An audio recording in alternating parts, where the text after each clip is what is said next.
नमस्कार, मैं ज्योति आप सभी का नेशनल दस्तक पर स्वागत करती हूं। आज विश्व स्वास्थ्य दिवस है। जी हाँ, 7 अप्रैल 2023। आपको बताना चाहूंगी कि इसकी स्थापना तो 1948 में ही हो गई थी और 1950 में पहली बार इसे सेलिब्रेट किया गया।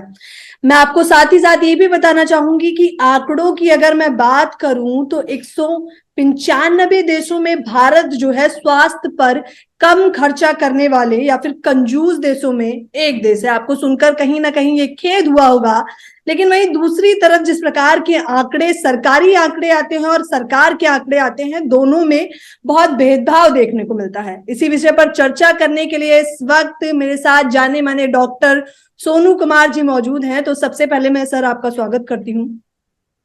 जी बहुत बहुत धन्यवाद। सर, विश्व स्वास्थ्य दिवस है।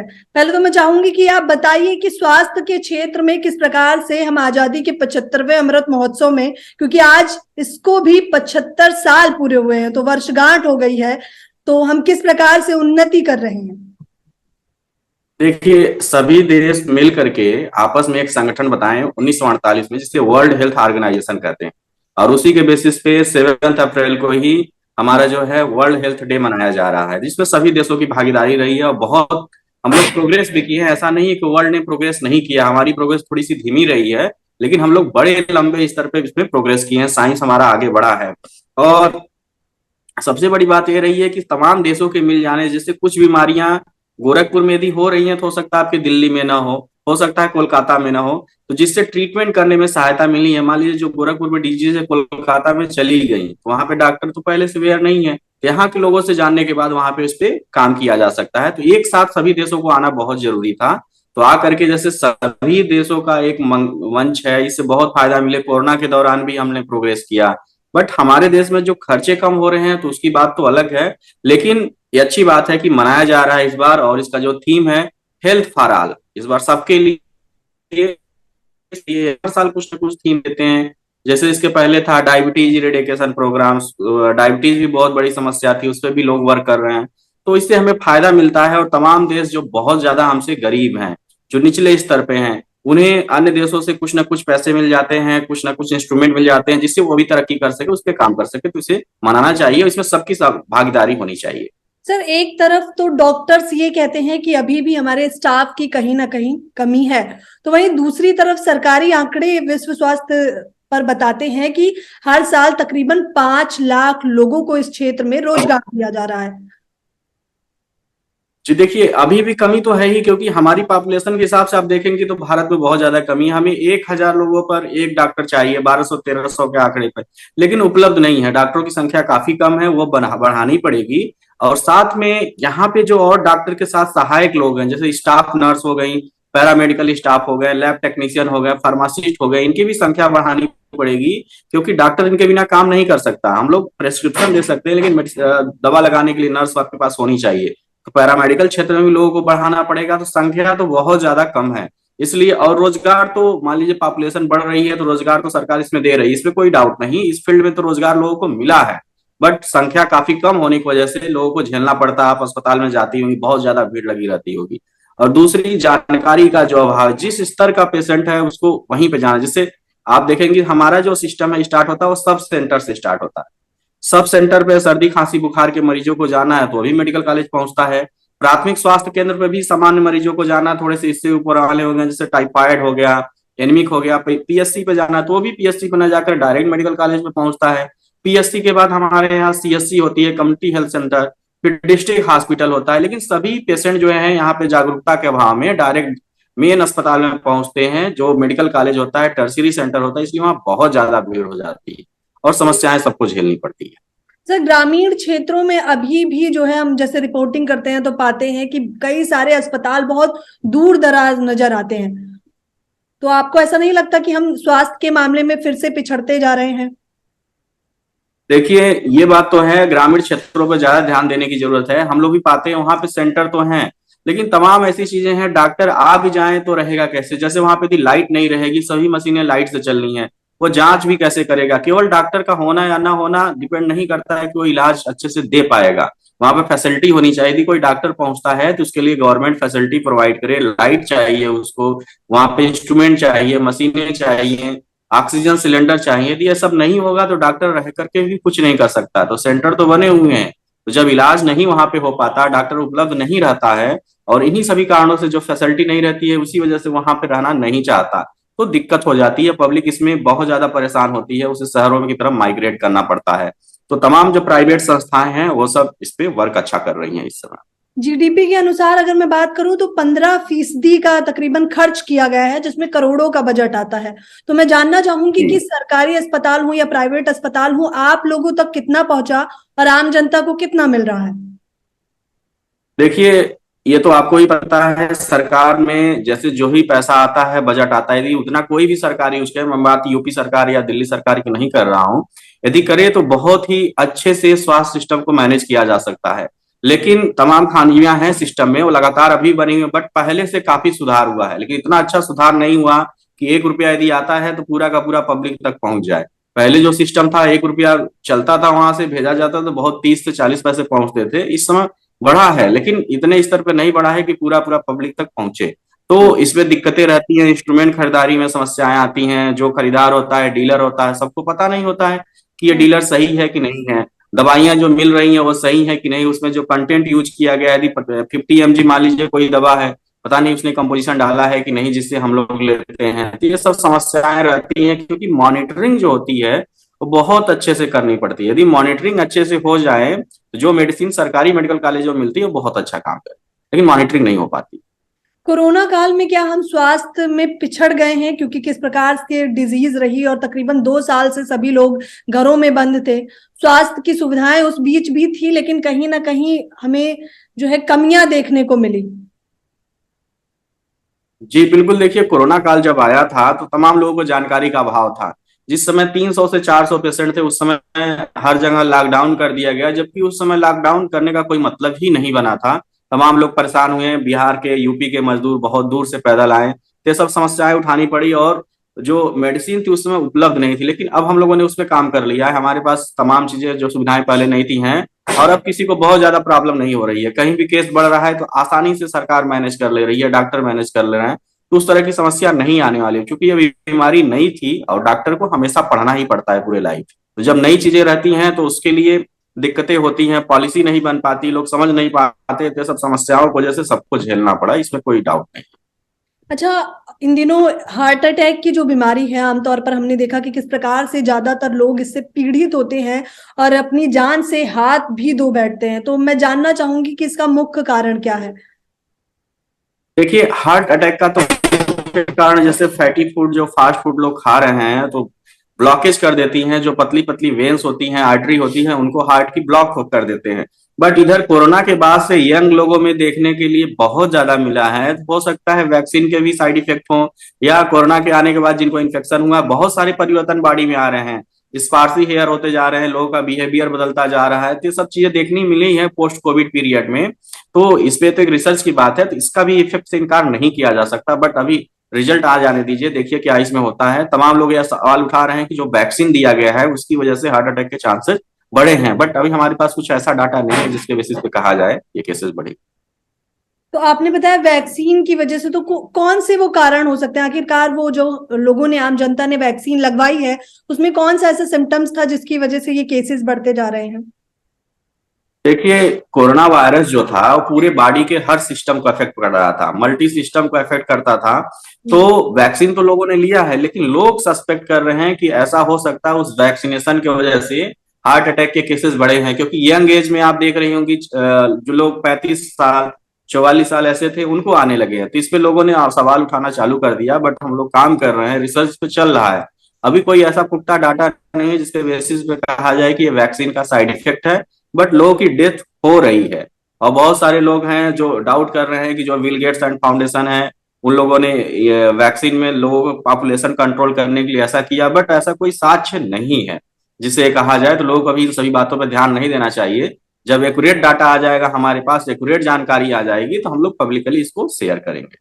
पर बात भी करेंगे। आपके पास कई सारे पेशेंट आते होंगे जाहिर तौर पर, अमूमन सर दर्द, हार्ट अटैक या किसी अन्य चीजों से भी रिलेटेड, लेकिन इन दिनों हम देख रहे हैं कि किस प्रकार से युवाओं में और अन्य लोगों में मानसिक तनाव बेहद बढ़ता जा रहा है। लोग डिप्रेशन के भी शिकार हो रहे हैं। जब बात हेल्थ की जा रही है तो इस पर बात करना बेहद जरूरी है। जी देखिए, डिप्रेशन या साइकेट्रिक इलनेस जो है बहुत बड़ी समस्या है। उस समस्या का कारण है, आप हर जगह आप देखेंगे इस समय रुकस का माहौल है, हर जगह कुछ ना कुछ दिक्कतें हैं। रोजगार के क्षेत्र में युवा जब आगे बढ़ता है, पढ़ाई करने के बाद उसे रोजगार नहीं मिलता, वहां भी उसे निराशा हाथ लगती है।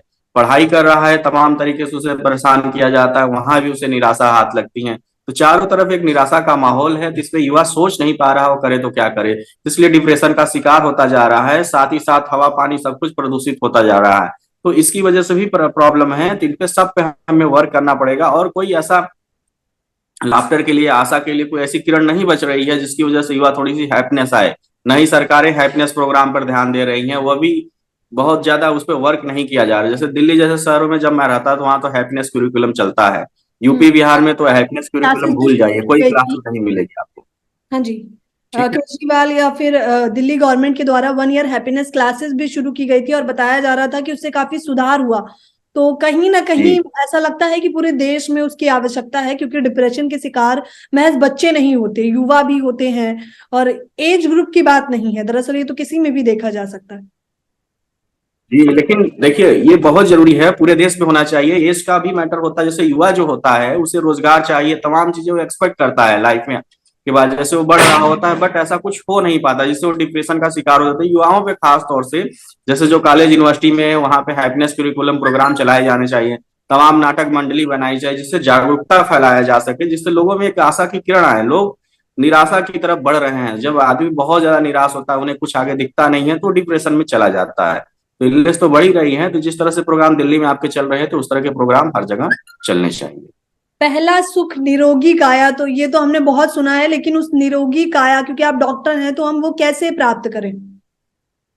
देखिए, निरोगी का प्राप्त करने के लिए पहली बात, आपकी जो लाइफ स्टाइल मॉडिफिकेशन आपको करना पड़ेगा। मिनिमम सप्ताह में यदि 7 डेज है तो 5 दिन आपको वॉक करना है और आधे घंटे की एक्सरसाइज हमेशा करनी है। आधे घंटे की यदि आप डेली एक्सरसाइज से दिन का शुरुआत करते हो तो अच्छा होगा। और स्ट्रेस बहुत ज्यादा नहीं लेना, हर चीज का एक सोल्यूशन है, थोड़े से समय के बाद वो भी सॉल्व होता है। और रोजगार, तमाम पॉपुलेशन, बढ़ती हुई पॉपुलेशन भी एक समस्या है, धीरे धीरे कंट्रोल हो रही है, इस पर भी पॉलिसी आ रही है। तो जैसे जैसे समस्याएं घटेगी, ये सब प्रॉब्लम सॉल्व होती जाएगी। तो एक्सरसाइज तो आपको करना ही करना है, मैंडेटरी है। इन दिनों हम देख रहे हैं कि किस प्रकार से बच्चों में नई नई तरह की बीमारियां आ रही हैं। वो टीवी से रिलेटेड बीमारियों से तो हमने निजात पा ली है, लेकिन सवाल ये है, जैसे एक बढ़ता कैंसर से हम लोग निजात कैसे पाएं? देखिए, कैंसर से निजात पाने के लिए बड़े ह्यूज स्तर पे हम लोगों को वर्क करना पड़ेगा। जो पॉल्यूशन की समस्या बढ़ी है, नॉइज पॉल्यूशन की जो समस्या बढ़ी है, तमाम पॉल्यूशन बढ़ रहे हैं बहुत तेजी से। इस पे यदि हम लोग कंट्रोल नहीं करेंगे, साथ में ग्लोबल वार्मिंग है, तो कैंसर से हम लोग निजात नहीं पा सकेंगे। कैंसर के केसेस बहुत तेजी से बढ़ रहे हैं। हो सकता है आने वाले समय में जो निजी कंपनियां हैं वो कैंसर पे ही वर्क करना चालू करें, क्योंकि फ्यूचर में कैंसर के केसेस बहुत ज्यादा बढ़ने के चांसेस हैं। तो उसे हमें बचने के लिए अपना पानी, हवा, सब कुछ शुद्ध रखना है। उसे शुद्ध रखने के लिए हर व्यक्ति की जिम्मेदारी है, गवर्नमेंट को छोड़िए, हर व्यक्ति की जिम्मेदारी है, उस पर काम करे ताकि इसको प्रदूषित होने से बचाया जा सके, तभी बचा जा सकता है। अच्छा, अभी नई नई प्रकार की बीमारियां भी आ रही हैं। जाहिर तौर पर आपने कई प्रकार के पेशेंट देखे होंगे, तो मैं उससे जी जुड़ी जानकारी चाहूंगी, क्योंकि ऑडियंस देख रही होगी, तमाम लोग। देखिए, इधर जो सबसे ज्यादा कॉमन समस्याएं हैं वो है फेरिंजाइटिस। यहाँ तमाम पेशेंट हैं जिसे सर्दी खांसी जुकाम बुखार आता था, हर समय आता था, बट इस समय का जो सर्दी खांसी जुकाम का जो फीवर हो रहा है वो जल्दी ठीक नहीं हो रहा। तमाम जगह से आप कंप्लेंट पा रहे हैं कि बच्चों में बहुत तेजी से फैल रहा है और वो भी अच्छे से जल्दी ठीक नहीं हो रहे हैं। तो जो भी वायरस जिसकी वजह से होता था बदलते मौसम के समय, वो रेजिस्टेंट होता जा रहा है, हर समय अपना फॉर्म चेंज करता रहता है। तो हमें नई नई ड्रग की जरूरत पड़ती है। और जब भी आप दवाइयां लें तो बिना डॉक्टर के सलाह के आप दवाइयां ना लें। आदमी बिना पूछे डॉक्टर से कोई भी दवा खाता रहता है, जिससे उसकी बॉडी रेजिस्टेंट हो जाती है। तो ड्रग्स काम करना धीरे धीरे उस पर बंद कर देती है, जिसकी वजह से तमाम समस्याएं इस समय आ रही है। इसमें सबसे ज्यादा समस्या जो है यूआईटीआई, अपर रेस्पिरेटरी ट्रैक्ट इन्फेक्शन, बहुत ज्यादा हो रहा है। और ये इसी वजह से हो रहे हैं कि जो भी बैक्टीरिया वायरस की वजह से होते थे, दवा खाने के बाद एंटीबायोटिक लोग खाएं और तमाम रेजिस्टेंट हो गए, जिससे समस्याएं चल रही हैं। आज हम 75वां अमृत महोत्सव भी मना रहे हैं और आज वर्षगांठ भी पूरी हो चुकी है, तो ये हम सभी के लिए गर्व की बात है। लेकिन स्वास्थ्य में हम और उन्नति कैसे कर पाएंगे और कब तक कर पाएंगे? देखिए, स्वास्थ्य में उन्नति तभी संभव है जब हर व्यक्ति इसमें योगदान देगा। सरकार, गवर्नमेंट यदि चाहेगी तो पैरामेडिकल कोर्सेज का लोगों के लिए ट्रेंड लोग तैयार करे और हॉस्पिटल, मेडिकल कॉलेज हर जिले में खोलना स्टार्ट करे, ताकि ज्यादा से ज्यादा लोग ट्रेंड हो सके या दूसरे को एजुकेट कर सके। और उसके साथ साथ हमें मेडिकल कॉलेज तो छोड़िए, हर यूनिवर्सिटी, हर बच्चों को जनरल जो बेसिक रिक्वायरमेंट होता है उसमें ट्रेंड करना पड़ेगा, जैसे सीपीआर हो गया और तमाम स्वास्थ्य संबंधित उनको क्लासेस चलानी पड़ेंगी, ताकि हर व्यक्ति को स्वास्थ्य की अच्छे से जानकारी हो और समय पर जाकर के वो अपना ट्रीटमेंट ले सके, इलाज करा सके और समस्याओं को समझ सके। तभी हम इससे लड़ पाएंगे, अन्यथा इस बढ़ती हुई पॉपुलेशन में इस पे कभी भी हम लोग विजय नहीं प्राप्त कर सकते। डॉक्टर जी, आपका भी एक लंबा समय अंतराल रहा है इस फील्ड में, मेडिकल फील्ड में, तो आपने कई सारे केसेस देखे होंगे, तो आपको कहाँ लगता है कि अभी सुधार की आवश्यकता है और यहाँ यहाँ हमने इम्प्रूवमेंट करी है? देखिए, बहुत सारे ऐसे केसेस हैं जिनका मेडिकल साइंस में ट्रीटमेंट नहीं है। आपको भी बताया, तमाम ऐसे कैंसर हो जाते हैं जो कुछ स्टेज के बाद कोई भी डॉक्टर उसको ट्रीट नहीं कर सकता है। हार्ट अटैक की भी अभी जो समस्याएं हैं गांव लेवल पे हो जाती हैं, तो डॉक्टर ट्रीट नहीं, उनके लिए सुपर स्पेशलिटी सेंटर चाहिए, तो इसमें भी रिसर्च की जरूरत है, ताकि आसानी से इंस्ट्रूमेंट हमारे पास अवेलेबल हो, मैक्सिमम लोग कर सके इस पे वर्क। और भी बहुत सारी ऐसी बीमारियां हैं जैसे न्यूरो की सब समस्याएं हैं, वो सब पे भी वर्क करने के लिए अभी रिसर्च की जरूरत है। डायबिटीज, शुगर जैसे हो जाता है आपको तो लाइफ टाइम ठीक नहीं होगा, हाइपरटेंशन हो गया तो लाइफ टाइम ठीक नहीं होगा, केवल आप कंट्रोल कर सकते हो। तो जेनेटिक इंजीनियरिंग में भी हमें आगे बढ़ना पड़ेगा, ताकि जो इनका जीन है उस पर भी हम वर्क कर सके। तो अभी बहुत कुछ मेडिकल साइंस में बचा हुआ है जिसे एक्सप्लोर करना जरूरी है। तो सरकार जितना से ज्यादा उस पर रिसर्च पे खर्च करेगी, तभी हम लोग ओवरकम पा सकते हैं, इस पे बात कर सकते हैं और लोगों को निजात दिला सकते हैं इन समस्याओं से। बताया जा रहा है कि जैसे हम एचआईवी और एड्स की बात करें तो लोग खुलकर सेक्सुअल समस्याओं के बारे में बात नहीं करते हैं, लेकिन मैं जानना चाहूंगी कि किस प्रकार, आपने भी देखे होंगे केसेस सामने आ रहे हैं, आंकड़े बताते हैं कि लोग खुलकर और खास तौर पर महिलाएं बात नहीं करती हैं, जिसकी वजह से वो जान तक चली जाती है उनकी। तो आपकी कुछ केसेस मैं चाहूंगी आप हमसे बताएं। देखिए, जैसे HIV है, इसे लोग सोशल टैबू मानते हैं। हेपेटाइटिस B है, इसे लोग सोशल टैबू मानते हैं। सोशल टैबू मानने के वजह से लोग शेयर नहीं करना चाहते, बता नहीं, लोग उनको लगता है कि समाज उनके बारे में क्या सोचेगा। जबकि डॉक्टर को भी ये कहा जाता है कि जो पेशेंट है आप उसी को इन्फॉर्म करिए, आसपास ना करिए। बट पेशेंट अपने ऊपर कंट्रोल नहीं करता, वो उसको गलत वे में लेता है। जैसे डॉक्टर इसलिए उसे बताता है, हर चीज बताता है कि आप दूसरे से शेयर ना करें अपना फोटो, फिर भी वो करता है। वो इसलिए करता है ताकि लोग उसको समान बिहेवियर में रखे। जो सोशल टैबू बना रखा है कि यदि HIV है उसे समाज से बाहर निकाल दिया जाएगा, लोग उसके प्रति व्यवहार अच्छा नहीं रखेंगे, इन सभी से डर की वजह से वो बताना नहीं चाहता, शेयर नहीं कर सकता। तो इसकी वजह से केसेस बहुत बढ़ रहे हैं और ये दिक्कत है। ये दिक्कत मुझे लगता है हर जगह की है। देवरिया में भी बहुत ज्यादा HIV के केसेस हैं और हम लोग भी जब ट्रीट करते हैं तो ऐसे बहुत सारे पेशेंट आते हैं जो बताते ही नहीं है। यदि हम लोग जांच कराते हैं तो फिर लगता है कि हमारे जो पैरामेडिकल स्टाफ है वो कहीं सफर न कर जाएं, तो बहुत सावधानी से हम लोगों को भी वर्क करना पड़ता है। तो अभी इंडिया में तो खास तौर से लोग इसे सोशल टैबू मानते हैं, इसलिए शेयर नहीं करना चाहते, जबकि ऐसा नहीं होना चाहिए। उसके साथ बिहेवियर भी सबका नॉर्मल होना चाहिए, क्योंकि टच करने से तो होता नहीं है HIV। आप समस्या नहीं है कि किसी को टच किया है, किसी से बात किया, बात करने से कुछ ऐसा नहीं होने वाला, बट लोगों में फैल जाता है बहुत सी चीजें। जो अनअवेयरनेस है, शिक्षा का अभाव, उसकी वजह से वो लोग मान लेते यदि हुआ है तो पूरे परिवार सफर कर सकता है। ऐसा नहीं होता है और लोगों को खुल के इस पे बात करना है। तो इसका भी एक यही है कि अवेयरनेस ज्यादा से ज्यादा फैलाई जाए। इसका एक मुख्य कारण तो अमूमन सबको पता है कि एक से अधिक लोगों के साथ संबंध बनाने से होता है। क्या इसके अलावा भी कोई और कारण है?